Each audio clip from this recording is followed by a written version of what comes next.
Honeybee, I saw Flash on Sunday. Oh, did you? Did you like it? I went at about 11:23 on a Sunday morning. Oh, nice. So were you the only person there? No, there was actually about five Okay. other people there. Family of four, and then another guy that was just by himself. Uh, What'd you think? it was better than I expected, but Okay, good. still not the movie I would have preferred. Aw, you win some, you lose some. Yeah. I mean, I expected to hate every moment of it, and I did not. There was a lot. There was a lot I enjoyed. I don't think it's still actually a good movie, and apparently it's not making Aw. enough money. It dropped off like 75% its second week. Oh, damn. I don't know if people just think it's that bad, or if people just don't like Ezra Miller, or don't care Mm. about the Flash or the DCU, or I don't know. I will say it's not the Flash movie I would have made, because they just jump right into a major Flash storyline with no. It's the same thing DC's been doing. How they jumped into Batman versus Superman without any build up to that, Mm-hmm. and without earning it. Same thing here. We don't really know who the Flash is, and they're just jumping into a version of one of the big storylines from comics. Dang. But this is not a Flash podcast. This is a Thank goodness. kaiju podcast, so let's play the opening theme. Ow. One, Two, three. four.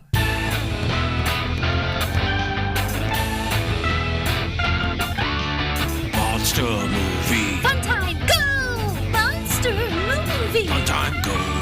Monster. Movie! Fun time. Go! Monster movie. Fun time go. With Precious D and Honeybee. Fun time, go! Ladies and gentlemen, boys and girls, friends and neighbors, welcome once again to Monster Movie Fun Time Go. I am one of your hosts, Precious D. And I am the other one of your hosts, Honey Bee. Hello, hello, hello. Today's movie for discussion is Godzilla versus Space Godzilla. But first, some kaiju news. Kaiju news! Hit me with it. First piece of kaiju news is we have a new and improved website. Woohoo! mmftg.com, just like real podcasters. Ooh, wow, They- it's so pretty. They assure me that having a dedicated URL, proper website, gives you legitimacy. So we are legit. Dang. I'm a legitimate person. We are legitimate podcasters. Wow, that is crazy. I can't believe we're legit now. But in real kaiju news, Pluto, is it .tv? The Pluto streaming thing, you know what I mean. The free, streaming service. Yes, it is .tv. Pluto.tv is going to have a dedicated 24-hour Godzilla channel. Woohoo! Those They are my already crowd have a- noises.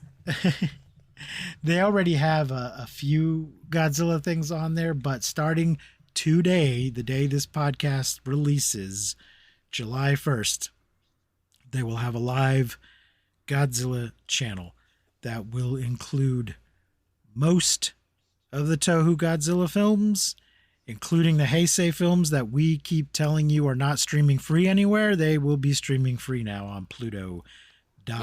Yay! And I believe both of the cartoon shows. Fuck yeah. There's a Godzilla from the 70s that we already talked about, and then there's Godzilla, the animated series, I believe it's called, which is based on the American movie, the Matthew Broderick one, Nice. which we have not Just got to that yet, 24/7. Over and over and over. All of your Godzilla dreams come true. Yes. A lot of the things that they have on those live channels are also available on demand, so I don't know if that'll be the case for these movies, but you should bother to check, because you might not have to just wait till it comes around on the channel. You might be able to just play it on demand. Folks, if you are on a budget, I highly recommend looking at Pluto and Tubi. Those are both Yes. channels that have just a shit ton of cool free stuff of all varieties. And speaking of Tubi, Ape versus Mecha Ape is now available to watch for free on Tubi. Dang.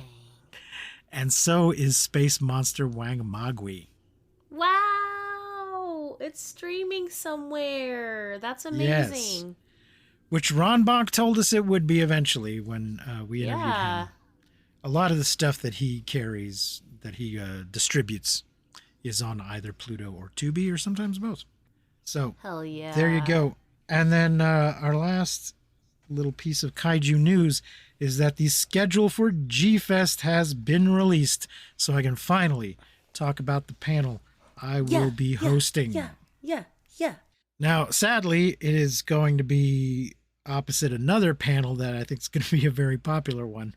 But hopefully there'll be so many people there that they won't all be able to fit in that one panel, and some will come over mine. I'm not even going to tell you what that other one is. Go look at the schedule yourself. But that panel and my panel are the first things at 11 o'clock on Friday, July 14th at G-Fest. And my panel is called From Dungeons and Dragons to Power Rangers, Kaiju in Tabletop Role-Playing Games. And they managed to get that entire title squeezed onto the schedule here. Amazing! I am so excited. When I submitted it, it asked for a short version of the title too, and I just put Kaiju in Role-Playing Games. But they managed to cram the whole title in there. So there you go. It is, what is it? G-Fest.com? G-Festcon. G-Festcon.com. Also, if you check out our lovely new website, you will see our lovely new logo. It's the same logo. It's just a more but it's so shiny cute and bright. I got a young lady on Fiverr to beef that up for us. She goes by Krista Bagley. Very cool. Thank you, Krista. We love it. She was very reasonably priced, and she gave us a couple of variations, and we'll be look for that on merchandise soon. All right, so that's all of our news.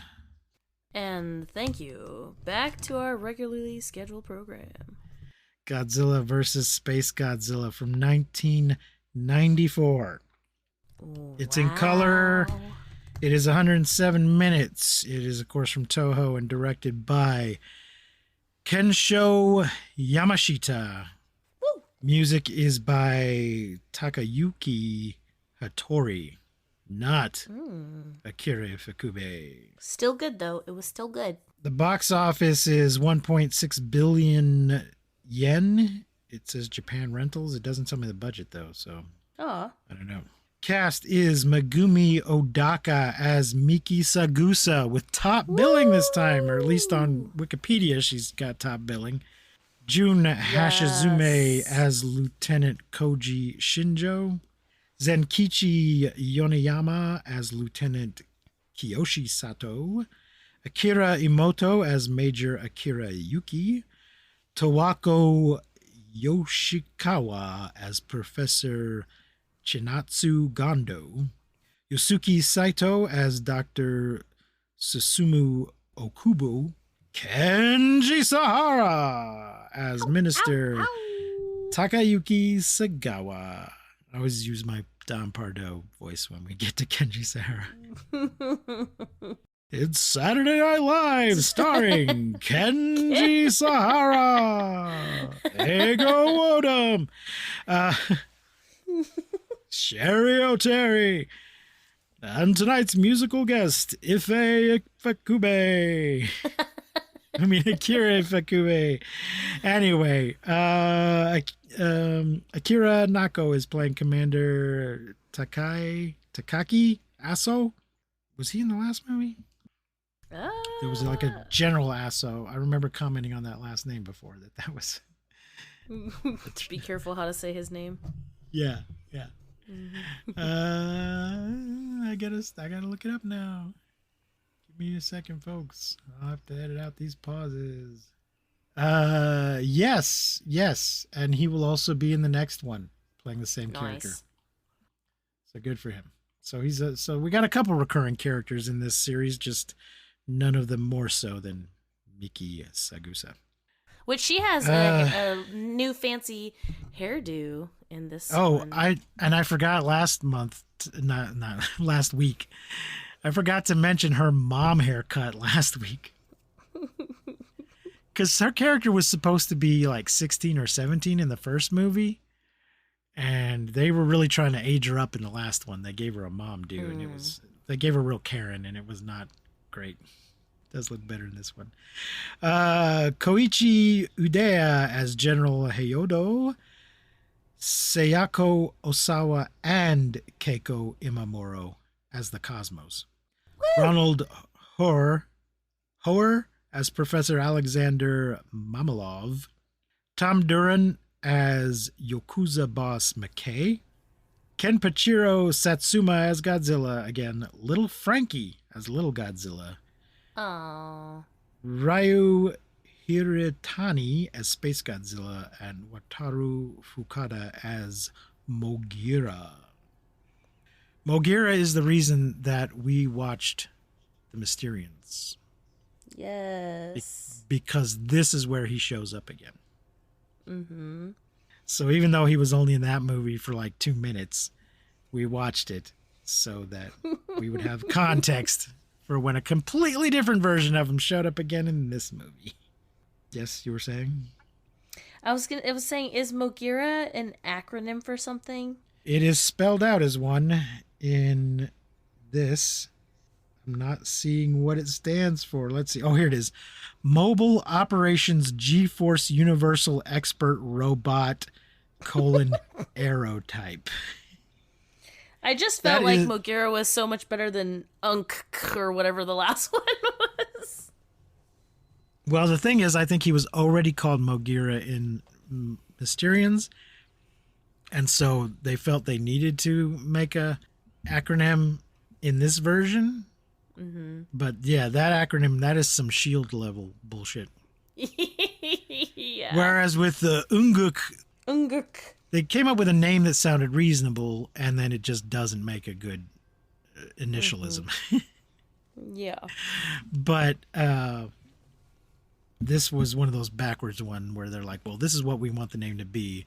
What words can we shoehorn into it to spell that out? Ay.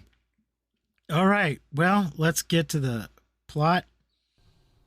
But you have a summary from Wikipedia. Thank you, Wikipedia. Godzilla cells brought into space by Biollante in 1990 in the film Godzilla vs. Biollante. Oh, that reminds me. I meant to mention when the description of the Pluto says most of the Toho Godzilla movies, mm-hmm. I interpreted that to mean Biollante will not be on there. Aw, thanks a lot, Miramax. Yeah, that's my guess. That's my guess as to why it's most and not all. But we'll find out when we have time to go look today. We're not recording it today, but we're releasing this today, so we're going to pretend it's today. Ay. Anyway, back in the other movie, Godzilla vs. Biollante took some Godzilla was made up partly of Godzilla cells, took them into space. She did, and so did Mothra in 1993. They are exposed to intense radiation from a black hole, resulting in the birth of Space Godzilla. Wow. Which quickly makes his way to Earth, destroying a NASA space station along the way. Space Godzilla's design is insane. It is insane. This is the meanest Godzilla that we've seen so far. Or really kaiju. He looks so mean. He looks so scary. It's amazing. But he's also got this weird crystal shell attached to his back. Mm-hmm. When he's flying around, it's a whole huge thing. when he lands, some of it just sort of disappears, and then it's just these big crystal spikes on his shoulders and a couple other places. And he kind of like has crystal spikes all around him, like when he's on the ground. Yeah, and he creates these. Yeah, he creates these weird. He creates like a force fields. like a Christopher Reeve Fortress of Solitude crystal fortress around himself. It's just nonsense. It's amazing. It is. It's both amazing and ridiculous. Yes. Yes. Like so much of this. Amazingly ridiculous. Yeah, that too. So good. Meanwhile, members of the United Nations Godzilla Countermeasures Center, or UNGUK, arrive at Birth Island in order to plant a mind control device on Earth's Godzilla. Because now that there's a space Godzilla, we have to distinguish that they're planting one on Earth's Godzilla. The Cosmos, Mothra's twin priestesses, appear to psychic Miki Sagusa and warn her of Space Godzilla's arrival. Mogira, a mecha built by the JSDF to replace Mechagodzilla. I mean, I guess that's the case, but they never explicitly state that. I don't know why they didn't just rebuild Mechagodzilla. Maybe just because he lost. Because there can't be 3 Godzillas in a movie. Yeah. There's a 2 Godzilla rule. That might be it. That might be it. Somebody might have said, wait a minute, we've already got Godzilla and Space Godzilla. If we do Mechagodzilla, it's too much. Hey, remember that giant robot from Mysterians? Let's dust that off. I think you're exactly right. Also, we get to, before the Cosmos warn Miki, we get to see this like Mothra moment where she's just like flying gracefully through space, and all these tiny little moths are her like glitter behind her. It's so beautiful. Why does she make me cry? I don't know. It's also a little weird, though. Yeah, I'd forgotten about that. I was like, why is she just shedding smaller moths? It's so pretty. Because normally she reproduces by laying a giant-ass egg. But now she's just scattering moths. And later on, too, in the movie, when the Cosmos, they're like her voice. Like, they're kind of, like, talking to Miki, but then when what she sees is Mothra. So I was like, dang, there's a lot of, like, different Mothra things going on in this movie, and I am here for it. I love it. Anyway, let's see. The Mogira is sent to intercept Space Godzilla, but suffers damage in the process. Space Godzilla lands on Birth Island and attacks Little Godzilla. Baby is now Little Godzilla. Mm-hmm. With his corona. So rude. So rude. Yes, but he attacks Little Godzilla with his corona beam. Was this it's been a little while since I watched this. Was this like a rainbow beam? Is that why they're calling it a corona beam? It wasn't like a rainbow, but it was colored. Like it was multicolored. Yeah. Multicolored.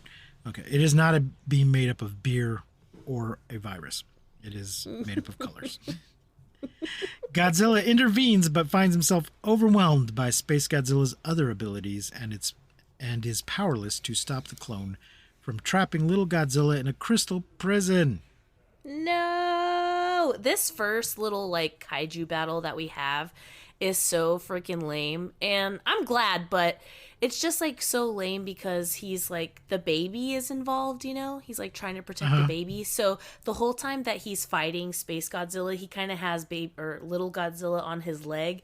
He's like shielding him and holding him. So it kind of makes this whole fight scene super lame. I was like, oh, come on, put the kid away and fight. But yeah, it's a good build up for the fight that we're all waiting for at the end, you know. But this first little kaiju battle we have is just like it does not live up. Oh, but it gets better. They made it this way because I feel like because the baby's involved and he has to like, you know, work around that. Yeah. Let's see. Space Godzilla leaves for Japan with Godzilla in pursuit. Shortly after Shortly thereafter, the Yakuza abduct Miki and bring her back to their base in Fukuoka in an attempt to use her psychic abilities to gain control over Godzilla, because that's a thing a criminal organization needs in their arsenal, is a kaiju. Miki is saved by a rescue team. Well, the rescue team is a couple of guys that they're kind of a couple of Philo guys that they're there through the whole thing. It's Koji, right? Mm-hmm. And who else is with him? Is it Kiyoshi? What is his name? Starts with a Y. There's a Major Akira Yuki. Is it Yuki? Yuki. Was it just the two of them? So there's three. There's three originally, but then at the Koji? end the two. Is that Kayoshi? There's two lieutenants, Koji and Kayoshi. Mm-hmm.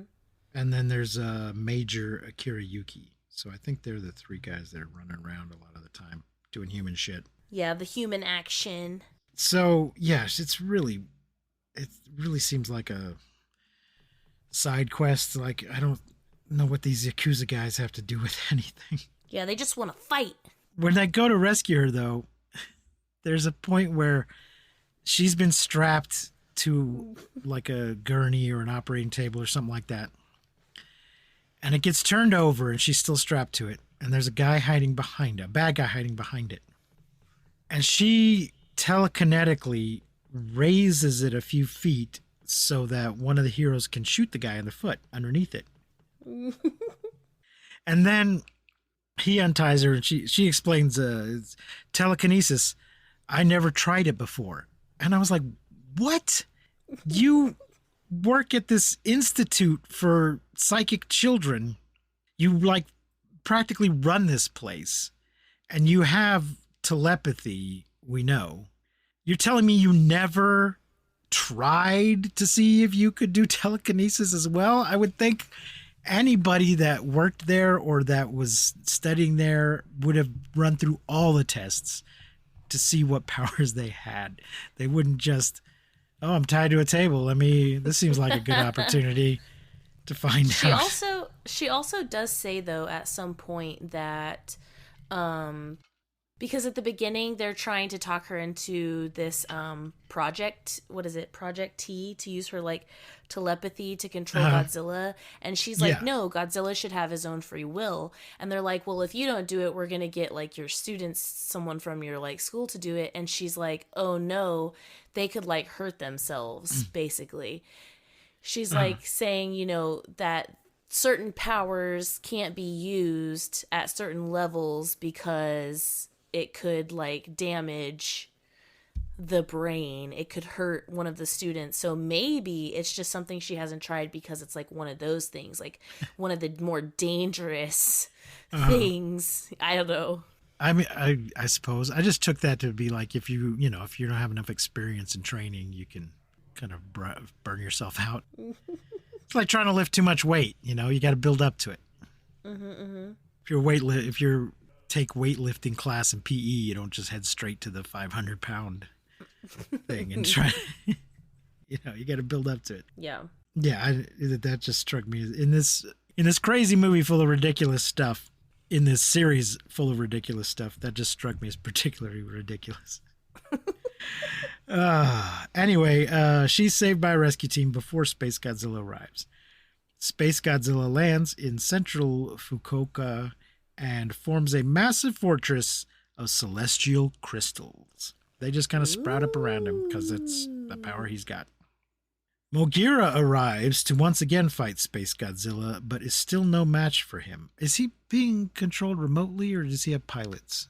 He has pilots inside of him. Yeah, that's right, because Miki's got to get in there at one point in her cool little outfit. Godzilla arrives in Kogashima Bay and fights Space Godzilla, but Space Godzilla come here, you little easily bitch, gains. Fight me! Space Godzilla easily gains the upper hand. Oh no. The Yeah, Space JSDF Godzilla discovers wrecks shop. He is a badass. Like, seriously. He's so tough. Like, even when he's just first when he's destroying the city, which, by the way, we don't see a lot of city in the beginning, which I really appreciated, because usually we see the city that tells us how big the kaiju is. But in this, we don't see the city until the very last half of the movie, which is really cool. But we do get to see how big the kaiju is in this film, like super, super early on. And they're like, look the biggest they ever have. And it's cool because we're just like around beach and mountains and things like that. But they still manage to make them look really big. But dang, what was I saying about oh yeah, Space Godzilla, he wrecks shit. I was even thinking like, dang, when he's fighting the government, the Mogira and Godzilla, he's just fucking killing it. He is like I'm like, holy shit, this is serious, man. Like, he really could defeat Godzilla, I feel like, because he's so powerful. So if you want to get swole, don't waste your time with steroids. Go straight for that black hole radiation. That will really beef you up. Yeah, stacked, bruh. Stacked. He does look like a totally roided out Godzilla. He does. He's scary. With weird growths, because, don't use that stuff. It'll fuck you up. The JSDF discovers that Space Godzilla is using Fukuoka Tower as a power converter, using it to transform the Earth's core into an energy that Space Godzilla can absorb, slowly killing the planet through Earth's volcanoes. I don't remember any of that. I didn't remember it quite like that. It does sort of explain, but not exactly like that. While Godzilla wrestles with Space Godzilla, Mogira splits into two different mechas, the Star Falcon, a flying battleship, and the Land Mogira, a tank with a large drill in front of it. This is the opposite of what usually happens. Usually you start with smaller ones and they combine into a bigger one. The mechas damage the Crystal Fortress while Godzilla pushes over Fukuoka Tower, cutting off Space Godzilla's energy supply. This is super cool. This is super cool because this is the shift, right? Like, this is the shift in this era. Like, last movie, we were trying to kill Godzilla with Mecha Godzilla, but this movie, we need Godzilla to save us from Space Godzilla. So this is part of the shift of Godzilla. Like, even though we've been dicking him around and fucking him over the last few movies, we're finally at that part where it's like the shift where Godzilla becomes like the hero. Yeah, except Space Godzilla only exists because of Godzilla, so it's still kind of his fault. I mean, he didn't choose for his cells to get shot into space, but still, he's the cause. Even though it's not his fault, he's the cause. He's also what we need to save us. Yes. The mechas damage the Crystal Fortress while Godzilla pushes over the tower. I said that already. Cutting off the energy supply. Mogira quickly reforms and blasts off Space Godzilla's crystal-like shoulder formations, weakening him. Folks, if you have not seen this movie yet, go look up a picture of Space Godzilla right now to see what this crazy nonsense is we're talking about. It's amazing.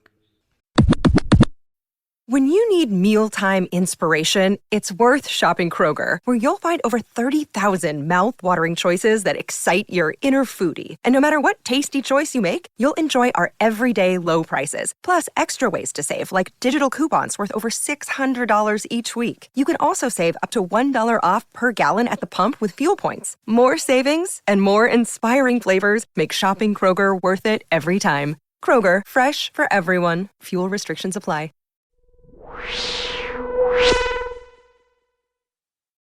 The like little bit of romance that we have going on between Mickey and is it Shinjo? It's kind of awkward and unnecessary through the movie because there's like so much action, and then every time we get to these two, it just like slows down and they're like looking into the sunset, and like he's like talking to her about, is Godzilla all you think about? What about somebody you love? And it's just like kind of lame and kind of like boo, because it's just the movie is like, everything else is like so action packed. Like there's always something going on in this movie. There's always like, whether it's like the Mothra coming in or little Godzilla, there's all these little small great things that are happening that are big things, really. And then we get to this weird awkward romance type situation, and it didn't really make sense for me or like feel okay for me until the end of the film. Like at the very end of the movie where they kind of all tie it together, I was like, okay, it's kind of cute that they like each other. But through the movie, it just really slowed it down for me. And I was like, come on, it's just so unnecessary. Like, we don't have to do this. I think this is her 5th movie, and it's the first time she's had any kind of romance. So I think somebody just said, hey, Miki hasn't had any romance yet. There's always some other chick hogging up the romance spotlight. You know, she's been in 5 movies now. Let's give her a little bit of action. Besides, she's not a teenager anymore. She's a grown-ass woman. Spice. Yeah. Yeah. She's a grown-ass woman. It's time that somebody noticed. So I think that's all that was going on there. It's been a long time since I've seen the next movie, so I don't know if that carries over at all. I guess we'll look up later to see if his character's in the next one. Okay, let's see. Where were we? Blast off the shoulder things. Weakening, and he weakens Space Godzilla. Space Godzilla critically damages Mogira, but is subsequently incinerated by Godzilla's supercharged atomic heat ray. Oh, Miki's on Mogira at this point, right? She's part of the crew. There's like 3 or 4 people inside. Anyway, he's subsequently incinerated by Godzilla's supercharged atomic heat ray. Space Godzilla is destroyed. Wait a minute. Space Godzilla damages Mogira, but then Godzilla incinerates Space Godzilla? Yes. I don't think that she's on the ship because Yuki, kind of sacrifice, he kicks everybody off the ship and pretends. No, but I mean, she's not at the very end, but she's during part of this battle. Okay. She's on the ship. She's been forced to get on to be part of the crew and wear the cool uniform. And there's a bunch of human shit going on inside of the ship. And isn't there a couple of one guy tries to take over and then lets the other guy be in charge again, and all kinds of human drama going on inside the ship. And then he kicks them out so he can sacrifice himself. The greater good. Does he end up dead though, or does he survive in the end? No, he actually makes it. Okay. Yeah, they all do actually. I know there's a lot of climbing around the rubble with those guys. Anyway, Space Godzilla is destroyed, but the JSDF claims that if they keep polluting space, another Space Godzilla may appear someday. It does not. Godzilla makes his way hilarious. Back. It's because it's kind of like the thing where we're like, what does this movie really about, kind of thing. But they really hold it until the end of the movie. Like all of this crazy shit has happened, and then they're like, and if we keep polluting the earth, more monsters will come. Right. Well, they forgot to make it about something, so then they're like, well, we've done polluting Earth. Oh, polluting space. That's it. We are starting to send a lot of satellites out there and stuff. So let's, polluting space. That's it. Godzilla makes his way back to Birth Island after Miki uses her psychic powers to remove the mind control device from his neck. She just telekinetically pops it off. Godzilla turns to her and nods in gratitude. Thank you, little human girl. Little Godzilla is then freed from the crystal prison and begins blowing tiny radioactive bubbles, which are similar but not identical to the little smoke rings that Manila used to blow. Yeah, I feel like little Godzilla is definitely the inspiration for little Godzilla is definitely, Manila with the smoke rings, the tiny smoke rings, and just being like little baby Godzilla. Just a very, very, way, way better version. I feel like it's inspired by, but we kind of got it a little bit better this time. It was right this time. That time was just kind of like, what are we doing here with this naked little turkey bird thing? But it's so good. So good. So, Honeybee, what are you going to rate Godzilla versus Space Godzilla? Oh man, I freaking love this movie. There is so much going on in this movie. It, like I said, there's always some sort of actiony thing happening, even if it's not like kaiju battles, but just there was so much like surprise for me in this movie.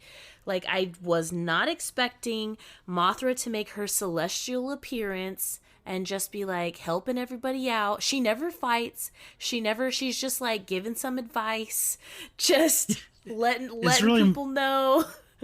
Yeah, it's really more of a cameo. Yeah. Yeah. Mothra, She's ladies and just gentlemen, Mothra. Say, thanks for stopping by, Mothra.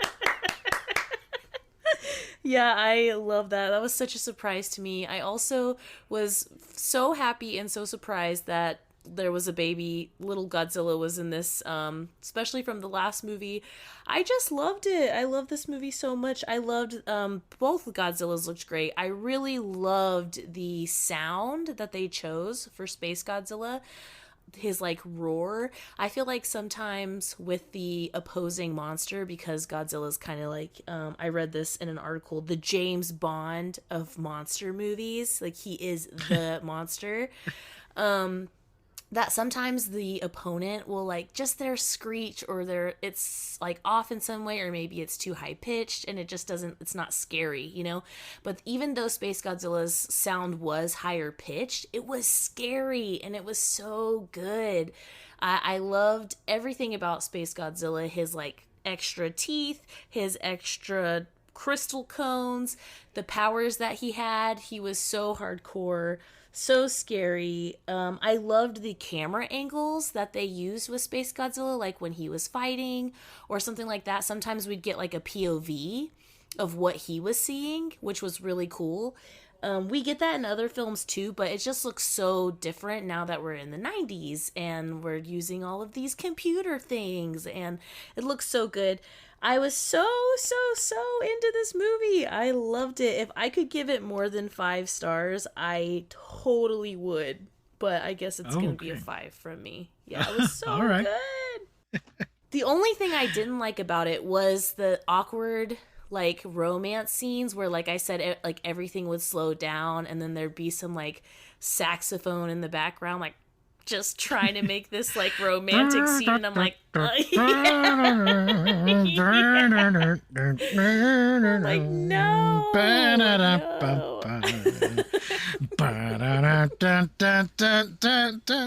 get a copyright strike on that one. Yeah. Oh my gosh. Okay, well, you know, you're so enthusiastic. I feel like I can't give it less than 5 stars. I don't want to. Aw, no. I want to bring you your can give rating it anything down. you want. It's okay. I'll give it 4. I'll give it 4.5. Nice. Hell yeah.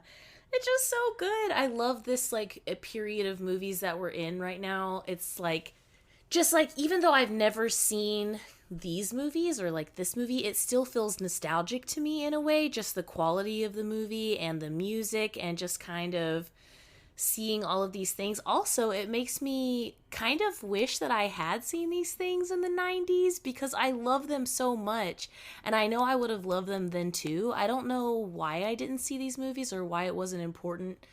Like, cause my brothers, they loved Godzilla. Like, I remember friends of mine even like loving Godzilla, you know, in the early 2000s and stuff, and I really wish I had seen these movies in the 90s so that they would be more nostalgic to me, but I just love them so much now, and I'm so happy that I've seen them now. They were a lot harder to see back then. So oh yeah, I bet. Totally. That might have been part of it. Like one of them, so I saw I'm going to jump ahead a little bit. I saw Godzilla 2000 in the theater. Mm-hmm. And that was the first time in many years that a Godzilla movie had been released. A Japanese Godzilla movie had been released in the theater. And I think that's when I started trying to collect the ones that I hadn't seen. Nice. And some of them I was able to get on DVD or VHS or whatever. But there was one, and I think it was this one, that I had to buy a VCD from Japan. What the hell? I went on eBay. So there's a format that was not popular at all in America, but did enjoy, and still to some extent in some places enjoys a degree of popularity in Japan and some other Middle Eastern and East Asian countries. Video CD. Wow. Remember how some CDs sometimes used to have like a CD-ROM? Yeah, totally. You'd have games that were on CD-ROMs, but also a music CD might also have some CD-ROM content on it. Whoa. Like a music video or a lyric sheet or something like that. So there was more you could do with CDs than just play music on them. And you could put video on CDs. It's not as high quality as a DVD. Sure.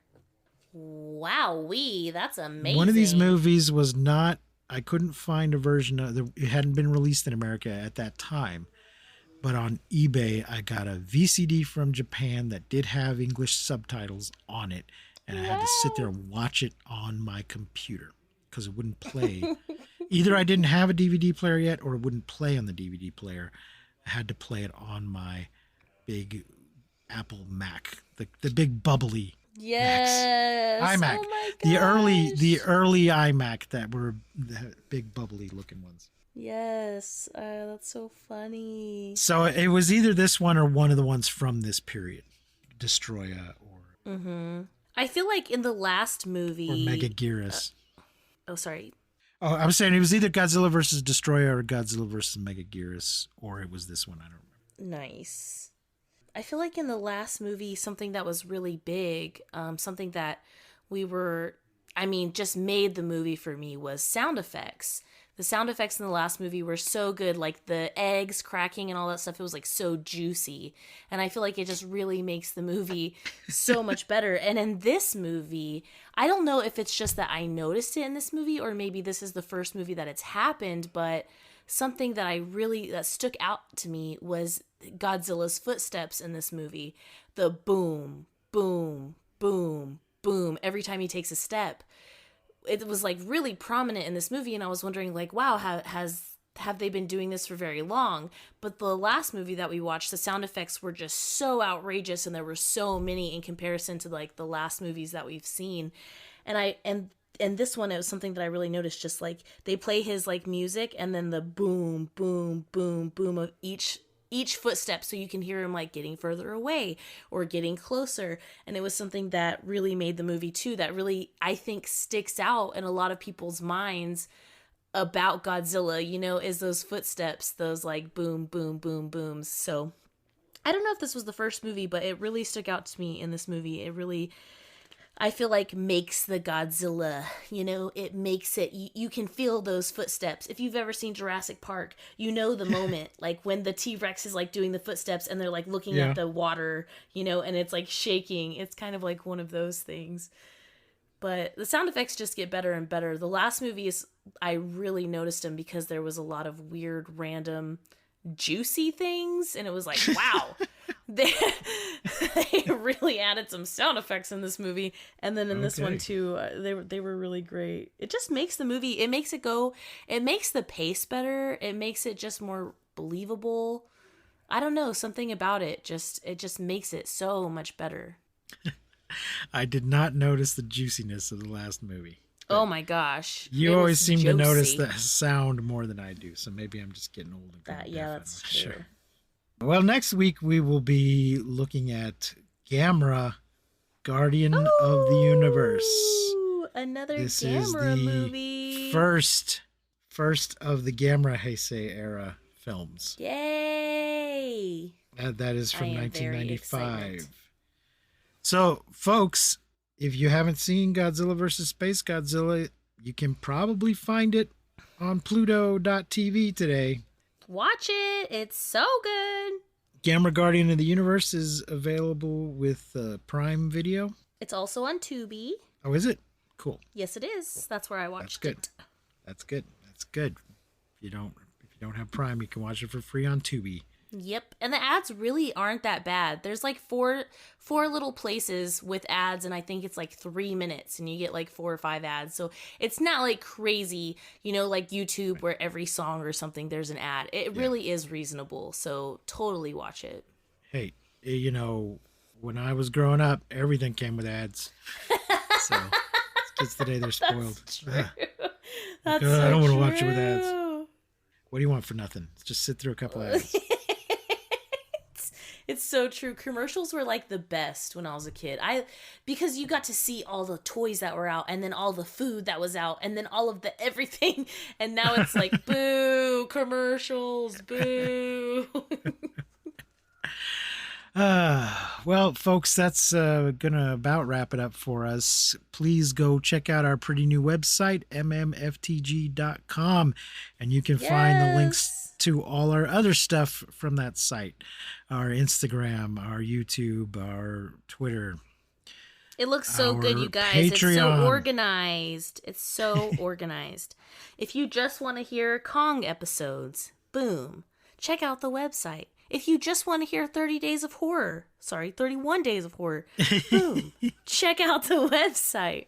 It's so organized. It has this cool tool. So good. If I put little tags on things, then it'll automatically organize them into categories. I'm slowly going to be adding more detail, like you can add guest page. So I've done it for some of our guest episodes. I had guests, but not all of them yet because I just haven't had time. But you can, easily add links and things to your guests' stuff. Yes, check it out. And from there, you can find a link to our Patreon page, folks. We have a Patreon where we release ad-free episodes. We also record some exclusive episodes. We are still right now making our way through the lyrics of Science Fiction Double Feature from the Rocky Horror Picture Show. And also we're adding an occasional random shit episode where we talk about random shit. Hell yeah. I've also added a new tier. It's a bit more than the other one, but it comes with loot. Yeah, baby.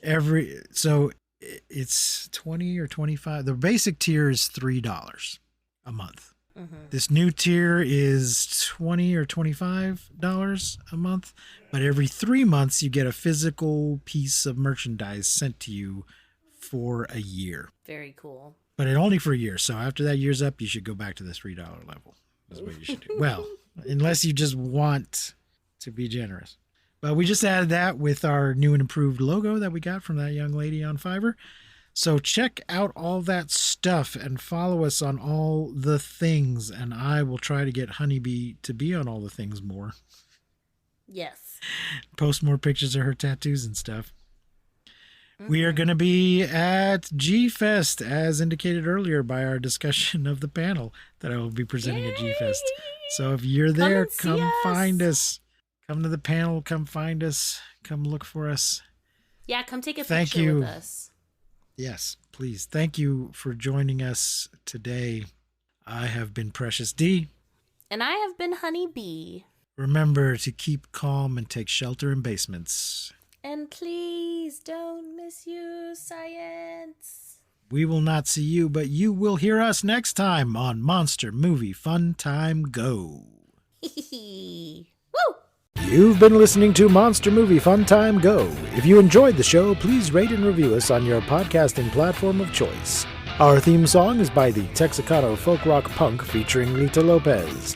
You can support the show, find links to our social media, and even leave us a voice message at anchor.fm/mmftg.